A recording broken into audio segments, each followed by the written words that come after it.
യസ്യ സ്മരണമാത്രേണ ജന്മസംസാരബന്ധനാത് വിമുച്യതേ നമസ്തസ്മൈ വിഷ്ണവേ പ്രഭവിഷ്ണവേ. നമഃ സമസ്തഭൂതാനാം ആദിഭൂതായ ഭൂഭൃതേ അനേകരൂപരൂപായ വിഷ്ണവേ പ്രഭവിഷ്ണവേ. സൂതൻ ശൗനകനോട് കഥ തുടർന്ന് പറയുന്നു. ആശ്ചര്യകരങ്ങളായ അനേകം കർമ്മങ്ങളെ അനുഷ്ഠിച്ചവനും അതിനുവേണ്ടുന്ന മഹാമഹിമയുള്ളവനുമായ ശ്രീകൃഷ്ണന്റെ അനുഗ്രഹം കൊണ്ട് ദ്രോണപുത്രനായ അശ്വത്ഥാമാവ് പ്രയോഗിച്ച ബ്രഹ്മാസ്ത്രാഗ്നിയിൽ നിന്നും പരീക്ഷിത് മഹാരാജാവ് മാതാവിൻ്റെ ഉദരത്തിൽ മരിക്കാതിരുന്നു. ഭഗവാനിൽ തന്നെ മനസ്സിനെ ഉറപ്പിച്ച ആ മഹാരാജാവ് ബ്രാഹ്മണ ശാപം നിമിത്തം പുറപ്പെട്ടു വന്ന തക്ഷകനിൽ നിന്ന് പ്രാണനാശം ഏർപ്പെടുമെന്നറിഞ്ഞിട്ടും ഭയവും ജീവിക്കാനുള്ള ആഗ്രഹവും അദ്ദേഹത്തിന് ഉണ്ടായില്ല. ആ രാജാവ് വ്യാസപുത്രനായ ശുഗബ്രഹ്മർഷിയുടെ ശിഷ്യനായിട്ട് സകല വിഷയങ്ങളിൽ നിന്നും മനസ്സിനെ വേർപ്പെടുത്തി ശ്രീനാരായണ തത്വത്തെ നന്നായി അറിഞ്ഞ് സ്വദേഹത്തെ ഗംഗാതീരത്തിൽ വെടിഞ്ഞു.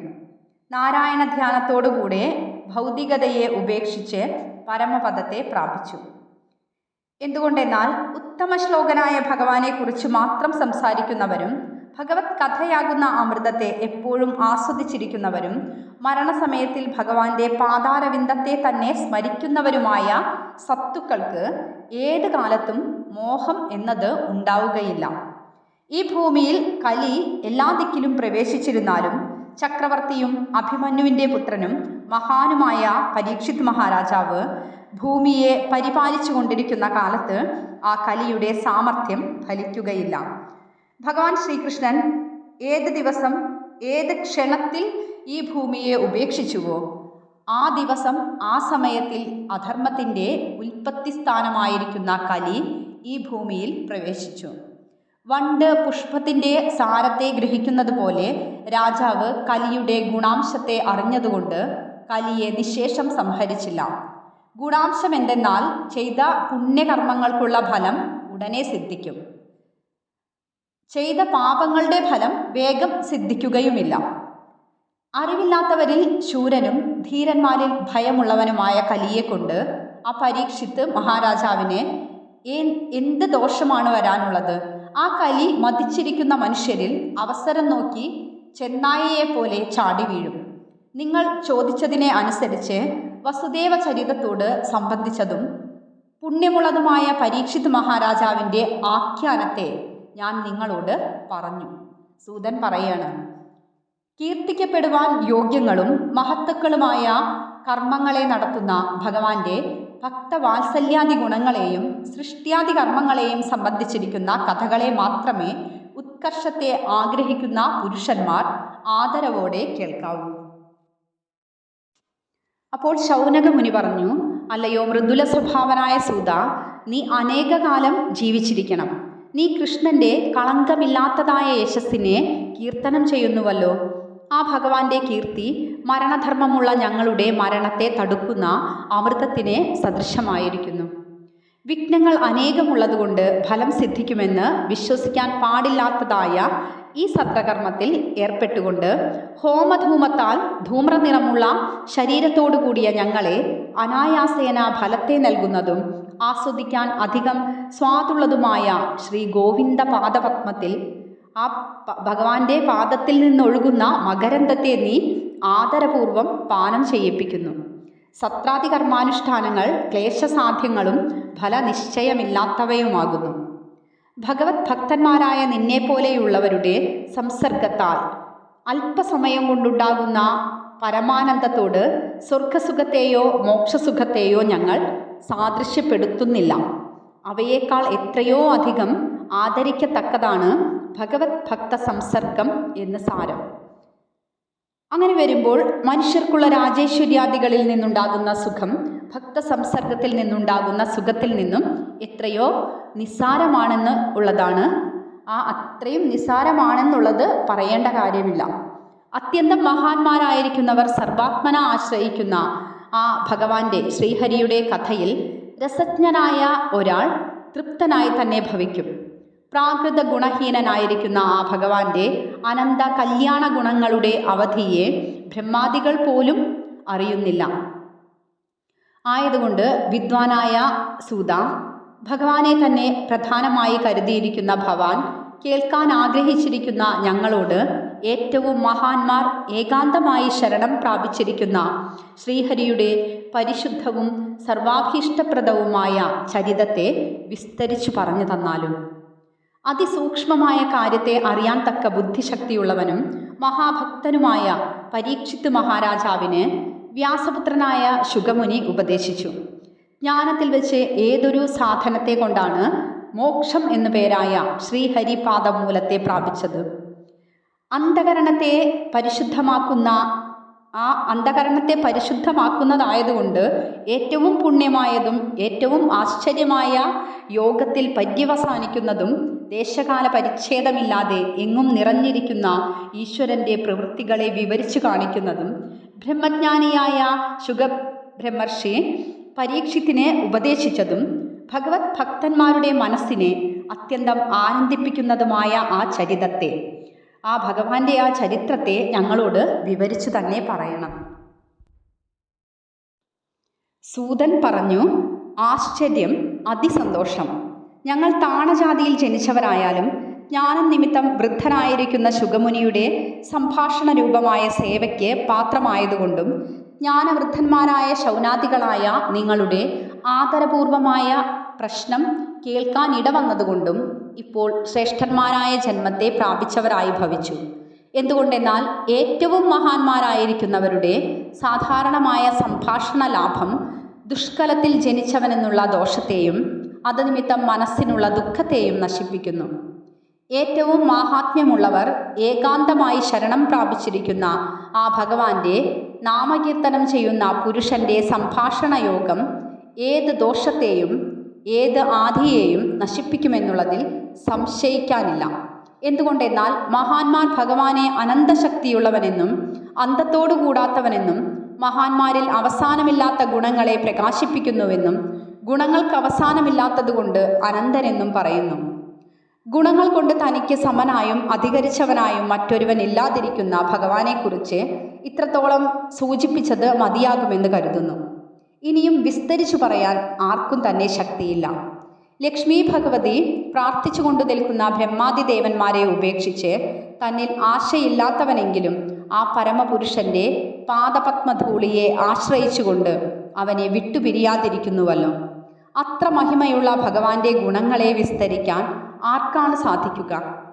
എന്ന് മാത്രമല്ല, ഭഗവാന്റെ പാദനഖത്തിൽ, ആ പാദത്തിലുള്ള നഖത്തിൽ നിന്നും ഒഴുകിയതും ബ്രഹ്മദേവൻ ഭഗവാന് അർഘ്യം സമർപ്പിച്ചതുമായ ജലം പരമേശ്വരനെയും ലോകത്തെയും ശുദ്ധമാക്കുന്നു. ഭഗവാന്റെ പാദനഖസ്പർശം സിദ്ധിച്ച ജലത്തിന് അത്ര മഹിമയുണ്ട്. സകല സങ്കടങ്ങളിൽ നിന്നും ഭക്തന്മാരെ മോചിപ്പിച്ച് പരമപദത്തെ നൽകുന്ന ആ മുകുന്ദനല്ലാതെ ഭഗവാൻ എന്ന പദത്തിന് ആരാണ് അർത്ഥമായി ഭവിക്കുന്നത്? ആ ഭഗവാനിൽ പരമപ്രേമമുള്ളവർ ധീരന്മാരായിട്ട് ദേഹാദികളിലുള്ള ചേർച്ചയെ വേരോടെ അകറ്റി ഹിംസയില്ലാത്തതും എല്ലാറ്റിൽ നിന്നും വിട്ടിരിക്കുന്നതുമായ സ്വഭാവത്തെ സ്വധർമ്മമായി സ്വീകരിച്ചിരിക്കുന്ന പരമഹംസന്മാരുടെ അത്യന്തം ഉയർന്നതായ നിലയെ പ്രാപിക്കുന്നു. അല്ലയോ സൂര്യതുല്യന്മാരായ വേദസ്വരൂപന്മാരെ, വേദസാരമറിയുന്ന ഭവാന്മാർ എന്നോട് ഭഗവാന്റെ കഥ പറയണമെന്ന് അപേക്ഷിച്ചു. എനിക്ക് എത്രമാത്രം അറിയുമോ അതിനെ അനുസരിച്ച് പറയാം. മുഴുവനും പറയാൻ ഞാൻ ശക്തനല്ല. ആദിയും അവസാനവുമില്ലാത്ത ആകാശത്തിൽ പക്ഷികൾ അവയ്ക്ക് ശക്തിയുള്ളിടത്തോളം എത്ര ശക്തിയുണ്ടോ അത്രയും സ്ഥലത്തെ മാത്രം വ്യാപിച്ച് പറന്നുകൊണ്ടിരിക്കുന്നു ആ പക്ഷികൾ. എന്നല്ലാതെ ആകാശത്തിൽ മുഴുവനും അവയ്ക്ക് സഞ്ചരിക്കാൻ സാധിക്കില്ല. ആകാശം മുഴുവനും അവർ സഞ്ചരിക്കുന്നില്ല. അതുപോലെ പണ്ഡിതന്മാരും അവരുടെ അറിവിനനുസരിച്ച ഭഗവാന്റെ ലീലകളെ വർണ്ണിക്കുന്നു എന്നല്ലാതെ ആർക്കും മുഴുവൻ പറയാൻ സാധിക്കുകയില്ല. ഒരു നാൾ പരീക്ഷിത്ത് മഹാരാജാവ് അമ്പും വില്ലും ധരിച്ച് വനത്തിൽ നായാട്ടിനായിട്ട് സഞ്ചരിച്ചു. മൃഗങ്ങളുടെ പിന്നാലെ ഓടി ക്ഷീണിച്ചു. ഏറ്റവും വിശപ്പും ദാഹവും ഉള്ളവരായി ഭവിച്ചു. ദാഹം ശമിപ്പിക്കുവാൻ ഒരു ജലാശയത്തെ തിരഞ്ഞിട്ടും കാണാത്തതിനാൽ സമീപത്ത് കണ്ട ആശ്രമത്തിൽ പ്രവേശിച്ചു. അവിടെ ശാന്തമായ ഒരു മുനി ഇരിക്കുന്നുണ്ട്. അദ്ദേഹം കണ്ണുകളെ അടച്ചും നേത്രാദികളായ ഇന്ദ്രിയങ്ങളെ അവയുടെ വിഷയങ്ങളായ രൂപാദികളിൽ പ്രവേശിപ്പിക്കാതെ മനസ്സിൽ ലയിപ്പിച്ചും ഉച്ഛ്വാസ നിശ്വാസ രൂപേണ ചലിച്ചുകൊണ്ടിരിക്കുന്ന പ്രാണന്റെ വ്യാപാരത്തെ അടക്കിയും സങ്കല്പ വികല്പാത്മകമായിരിക്കുന്ന മനസ്സിനെയും നിശ്ചയാത്മികയായിരിക്കുന്ന ബുദ്ധിയെയും ആത്മാവിൽ നിൽപ്പിച്ചും, അതായത് സ്തംഭിപ്പിച്ചും അതിനെ നിലനിർത്തിയിട്ട് ആത്മാവിൽ അങ്ങനെ ലയിപ്പിച്ചും സ്ഥൂലം, സൂക്ഷ്മം, കാരണം എന്ന 3 സ്ഥാനങ്ങളിൽ നിന്നും ജാഗ്രത്, സ്വപ്നം, സുഷുപ്തി എന്ന 3 അവസ്ഥകളിൽ നിന്നും അതിക്രമിച്ചിരിക്കുന്നതായ തുരീയാവസ്ഥയെ പ്രാപിച്ചും അതുകൊണ്ട് തന്നെ ബ്രഹ്മമായി തന്നെ ഭവിച്ചിരിക്കുന്നു. അതിനാൽ യാതൊരു വ്യാപാരമില്ലാതെയും അഴിഞ്ഞുകിടക്കുന്ന ജടകളാലും ധരിച്ചിരിക്കുന്ന കൃഷ്ണമൃഗ ചർമ്മത്താലും മുഖവും ദേഹവും മറയ്ക്കപ്പെട്ടും പരമശാന്തിയെ പ്രാപിച്ചുമിരുന്നു. ദാഹം കൊണ്ട് തൊണ്ട വരണ്ടിരുന്ന രാജാവ് അപ്രകാരമിരിക്കുന്ന ആ മുനിയോട് ജലം യാചിച്ചു. ഇരിക്കാൻ തൃണാദികൾ കൊണ്ടുണ്ടാക്കിയ ഒരു ആസനമോ അതിനായി നിർദ്ദേശിക്കപ്പെട്ട നിലമോ മര്യാദയെ സൂചിപ്പിക്കുവാനുള്ള പൂജാദ്രവ്യമോ സൗമ്യമായ വാക്കോ ആ മുനിയിൽ നിന്ന് രാജാവിന് സിദ്ധിച്ചില്ല. അപ്പോൾ മുനി തന്നെ അപമാനിച്ചതായിട്ട് ആ മുനി ഈ പരീക്ഷിത് മഹാരാജാവിനെ അപമാനിച്ചു എന്ന് വിചാരിച്ചിട്ട് മഹാരാജാവിന് ആ മുനിയോട് കോപം വന്നു. വിശപ്പും ദാഹവും കൊണ്ട് ക്ലേശിച്ച മനസ്സോടുകൂടിയ ആ രാജാവിന് ആ ശമീക മുനിയോട് ഇതിനു മുൻപ് ആരെക്കുറിച്ചും ഉണ്ടായിട്ടില്ലാത്തതായ മാത്സര്യവും ക്രോധവും ഉണ്ടായി. സൽക്കാരം സിദ്ധിക്കാതെ പുറത്തേക്ക് പോകാൻ ഭാവിച്ച ആ രാജാവ് സമീപത്ത് ചത്തുകിടക്കുന്ന ഒരു പാമ്പിനെ വില്ലിൻ്റെ അറ്റം കൊണ്ട് എടുത്ത് ക്രോധാധിക്യത്താൽ മതിമറന്ന് ആ ബ്രഹ്മർഷിയുടെ കഴുത്തിലിട്ട് നഗരത്തിലേക്ക് പോയി. ഈ മുനി ഇന്ദ്രിയങ്ങളെയെല്ലാം അടക്കിയ കാരണത്താൽ കണ്ണുകൾ അടച്ചിരിക്കുന്നതാണോ, അല്ലെങ്കിൽ ഇവിടെ വരികയോ പോവുകയോ ചെയ്യുന്ന ഈ ക്ഷത്രിയാധമന്മാരെ കൊണ്ട് ഞങ്ങൾക്ക് എന്ത് വേണമെന്ന വിചാരത്താൽ സമാധി നടിച്ച് കണ്ണടച്ചിരിക്കുന്നുവോ എന്നറിയണമെന്നായിരുന്നു പാമ്പിനെ മുനിയുടെ കഴുത്തിലിടുമ്പോൾ രാജാവിനുണ്ടായ വിചാരം. ആ മുനിയുടെ പുത്രനും അധികരിച്ച തപശക്തിയുള്ളവനുമായ ശൃംഗി എന്ന ബാലകൻ താപസകുമാരന്മാരോടുകൂടെ കളിച്ചുകൊണ്ടിരിക്കുമ്പോൾ തൻ്റെ പിതാവിനെ പരീക്ഷിത് മഹാരാജാവ് ദുഃഖത്തെ ഉണ്ടാക്കി തീർത്തതായിട്ട് കേട്ടപ്പോൾ ആ കുട്ടികളുടെ മധ്യത്തിൽ വെച്ച് ഇങ്ങനെ പറഞ്ഞു: കഷ്ടം, ബലം അധികരിച്ചിരിക്കുന്ന രാജാക്കന്മാർ ചെയ്യുന്ന അധർമ്മം അല്പമൊന്നുമല്ല.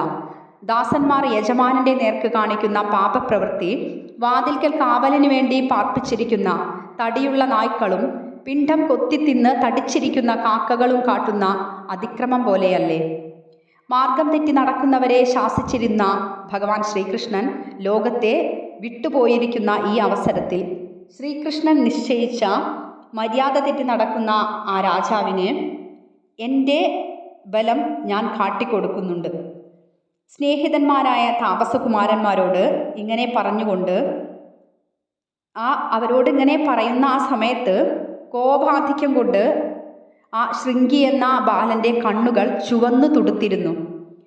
പിന്നീട് കൗശികി നദിയിലിറങ്ങി ആ കുട്ടി ആചമനം ചെയ്തുകൊണ്ട് രാജാവിനെ ശപിച്ചു. ചത്ത പാമ്പിനെ കണ്ഠത്തിലെടുത്തിട്ടതിനാൽ മര്യാദയെ അതിക്രമിച്ചവനും എൻ്റെ പിതാവിന് പിതാവിൻ്റെ ദേഹത്തിൽ ആ കഴുത്തിൽ ചത്ത പാമ്പിനെ ഇട്ടതുകൊണ്ട് ആ പിതാവിനോട് ദ്രോഹത്തെ ചെയ്തവനും അവൻ്റെ വംശത്തെ ദഹിപ്പിക്കുന്ന അഗ്നിക്ക് തുല്യനുമായ പരീക്ഷിത് രാജാവിന് എൻ്റെ സങ്കല്പത്താൽ പ്രേരിതനായ തക്ഷകൻ, ആ തക്ഷകൻ എന്ന സർപ്പം, മഹാസർപ്പം ഇന്നു മുതൽ 7-ാം നാൾ കടിച്ച് ആ സർപ്പത്തിൻ്റെ കടിയേറ്റ് വിഷയാഗ്നിയാൽ ദഹിപ്പിക്കും. അതിൽ യാതൊരു സംശയവുമില്ല. പിന്നെ മുനിപാലകൻ പർണശാലയിൽ വന്ന് കഴുത്തിൽ ചത്ത സർപ്പത്തെ വഹിച്ചുകൊണ്ടിരിക്കുന്ന അച്ഛനെ കണ്ടപ്പോൾ അസഹ്യ ദുഃഖത്തോടെ വായ്വിട്ട് കരഞ്ഞു. ഹേ ശൗനക ബ്രാഹ്മണ, അങ്കിരസിൻ്റെ പുത്രനായ ആ ശമീക മഹർഷി അരികെ നിന്ന് ഉറക്കെ കരയുന്ന പുത്രൻ്റെ ശബ്ദം കേട്ടിട്ട് മെല്ലെ മെല്ലെ നേത്രങ്ങളെ തുറന്നു നോക്കി.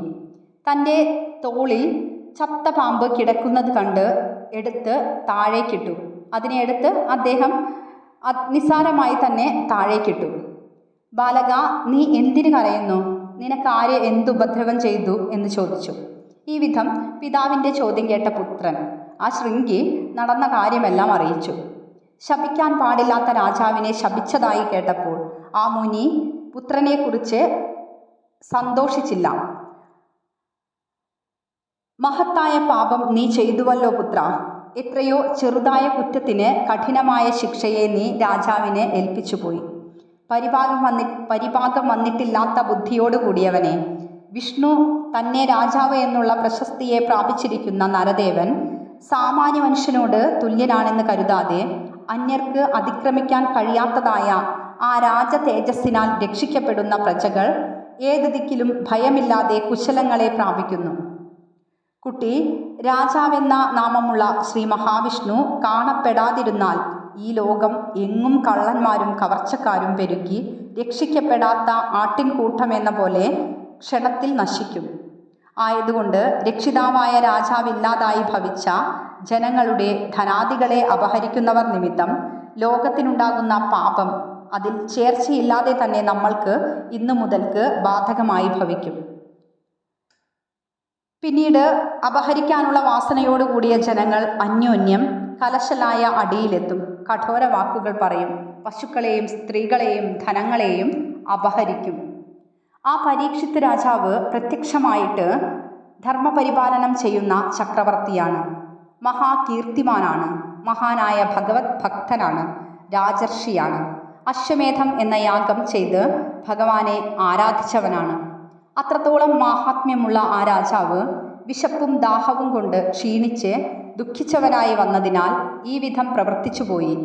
അതിന് ആ രാജാവിനെ നമ്മൾക്ക് ശപിക്കാൻ പാടില്ല. ആയതുകൊണ്ട് നിന്റെ പ്രവൃത്തി അവിവേകമായി ഭവിച്ചു.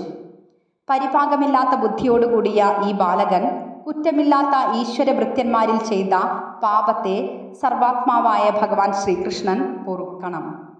ശപിക്കുന്നത് ഈശ്വരഭക്തന്മാരുടെ ലക്ഷണമല്ലാത്തതിനാൽ ശ്രീകൃഷ്ണ ഭക്തനായ പരീക്ഷിത്ത് മഹാരാജാവ് പ്രതിശാപം ഏൽപ്പിക്കുവാൻ ശക്തനാണെങ്കിലും ആ വിധം ചെയ്യുകയില്ല. ആ ശ്രീകൃഷ്ണൻ്റെ ഭക്തന്മാർ അന്യന്മാരാൽ നിന്ദിക്കപ്പെട്ടാലും വഞ്ചിക്കപ്പെട്ടാലും ശപിക്കപ്പെട്ടാലും അപമാനിക്കപ്പെട്ടാലും താഠിക്കപ്പെട്ടാലും ആ മാതിരി തിരസ്കാരാദികളെ ചെയ്തുവന്ന് പ്രതികാരം ചെയ്യുവാൻ സമർത്ഥന്മാരാണെങ്കിലും പകരം ശാപാദികൾ ചെയ്യുകയില്ല. അതാകുന്നു ഭക്തന്മാരുടെ ലക്ഷണം. ഇപ്രകാരം ശമീകൻ എന്ന മുനി പുത്രൻ ചെയ്ത അപരാധത്തെക്കുറിച്ച് പരിതപിച്ചു. രാജാവ് തന്നെ അപമാനിച്ചുവെങ്കിലും അതിനെ മഹാനായ ആ മുനി കുറ്റമായിട്ട് ഗണിച്ചില്ല. ഇതാണ് മഹാത്മാക്കളുടെ ലക്ഷണം. ആത്മാവ് ഗുണങ്ങളെ ആശ്രയിച്ചിരിക്കുന്നില്ല. സത്വാദി ഗുണങ്ങളുടെ വികാരങ്ങളായ സുഖദുഃഖാദികൾ ഗുണാശ്രയനല്ലാത്ത ആത്മാവിനെ ബാധിക്കുന്നില്ല എന്നുള്ളത് അവരുടെ അനുഭവമാകുന്നു.